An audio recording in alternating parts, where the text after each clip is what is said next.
ደስ የሚል ዜና ሌሊዬ እንግዲህ ህመሟን ተሽሏታል፣ ወደ ራሷ ተመልሳለች። ባቡሬ በጣም ደስተኛ ሆኗል። አደይና ዶክተር ደግሞ ከጭንቀታቸው ተላቀው ዛሬ ላይ ደስተኛ በጣም ሆኗል። ዶክተሩ ፍቅርን ለምን ፈለጋት? ፍቅርስ ደግሞ ዶክተሩን ምንድን አለችው? አሰላሙ አለይኩም ወራህመቱላሂ ወበረካቱ። ውድና የተከበራችሁ ቤተሰቦች እንዴት ናችሁ? ከኔ ጋር ሁሉ ሰላም። በያላችሁበት ሰላማችሁ ብዝት ይበል። ሰብስክራይብ፣ ላይክ፣ ሸር እያደረጋችሁ ቤተሰብ ሆኑ። ለምታበረታቱ ደግሞ አመሰግናለሁኝ። እንግዲህ አደይ ድራማ እንደቀጠለ ነው። በጣም እየተንዛዛ ነው። መጨረሻው ግን መቼ እንደው አላቅም። አዳዲስ ነገር እንግዲህ እየተፈጠረ አይደለም። ሌሊ በጣም ብዙ ጊዜ ተሰቃየች። ግን በጣም ደስ የሚለው ነገር ሌሊ እንግዲህ በዶክተሩና በአደይ እንዲሁም ባቡሬ ጥረት እንግዲህ ብዙ ብታደክማቸውም በስተመጨረሻ ወደ ራሷ ተመልሳለች ማለት ነው። እንግዲህ ሌሊ በጣም ነበር የታመመችው፣ ግን ቤዛ በመድኃኒት እንደሳበደቻት እና ራሷ እንደማታውቅ ሁሉን ነገር ስታደርግ የኖረችውን ሁሉ ባቡሬ እያስረዳት ነበርና በዚህ እንግዲህ ሌሊዬ በመሻሏ በጣም ሁሉም ደስ ብሏቸዋል ማለት ነው። ቤዛ እንግዲህ እስካሁን ከወንድሟ ጋር አልተያዘችም፣ ከጀገራው ጋር ውርክብ ይዛለች ማለት ነው። አንተ መድኃኒቱን አሳልፋ ሰጠኝ፣ እኔ ደግሞ አበበን አሳልፌ እሰጣለሁ። እንዲሁም ደግሞ የሌሊንም ጉዳይ እንግዲህ አደይና ዶክተሩን የመረዟት እነሱን አያስደርጋለሁ ብላ ደግሞ ፍቅር ወደ ነገር ውስጥ ገብታለች ማለት ነው። እንግዲህ የቤዛ ወንድም ደግሞ ፍቅርን ያፈቅራታል ማለት ነው። እሷ ፍቅር ግን አፍቅረው ሳይሆን አደይን እንዲያስወግድላት ነው የተጠጋችው ማለት ነው። እንግዲህ ፍቅር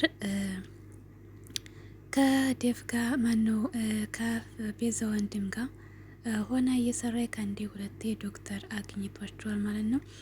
ዛሬም እንግዲህ አንድ ላይ አግኝቷቸው እሷም እየሮጠኝ እሱም ደግሞ እየሮጠ አምልጠዋል ማለት ነው።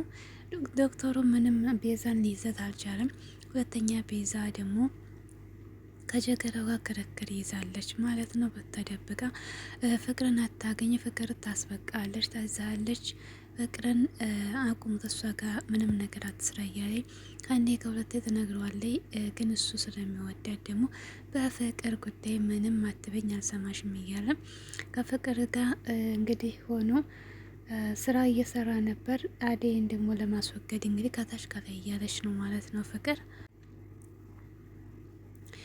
እንግዲህ ዴቭ አደይና ዶክተሩ ሲገናኙ በጣም ይቀናል። ወይ ጉድ! የዴቭ ቅናት ደግሞ በጣም የተለየ ነው። ሰው ሰላምታ ሲል ሰላምታም ያስቀናል። በጣም ይገርማል እኮ ዴቭ እንግዲህ የቤዛን ወንድምና ፍቅርን አይቷቸው ተመኪና ወርዶ ሲያሯሩጣቸው ሁለቱም አመለጡት ማለት ነው።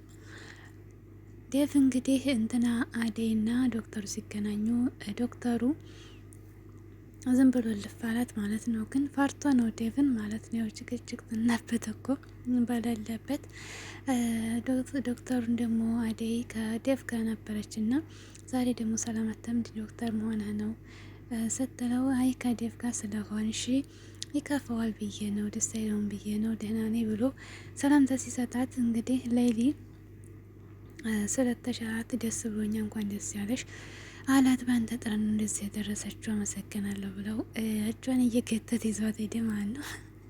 ወይ ቅናት! ዴቭ እኮ እንደው በቃ ቀንቶ እንዲሁም የፍቅር እናት ስለ አደይና ዴቭ አደይን እየጠየቀቻት ነበር ማለት ነው።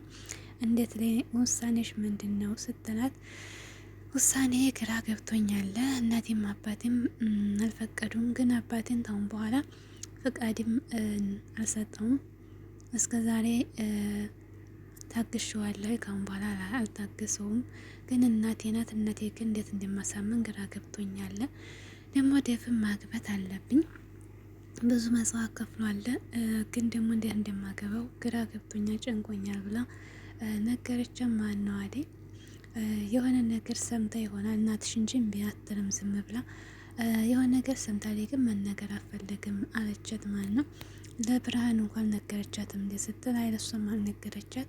ታዲያ እንደማዋቅቻ ስትላት እኔም ግራ ገብቶኛል እናቴን ማሳመን ግዴታ ነው ስትላት፣ በቃ እኔ ሄጄ አሳምናታለሁ፣ አስተካክላለሁ ያለውን ነገር ምን እንደው ጠይቃታለሁ ብላ የፍቅር እናት እንግዲህ ዴቭና ዴል ለማገናኘት እየጣረች ነው ማለት ነው።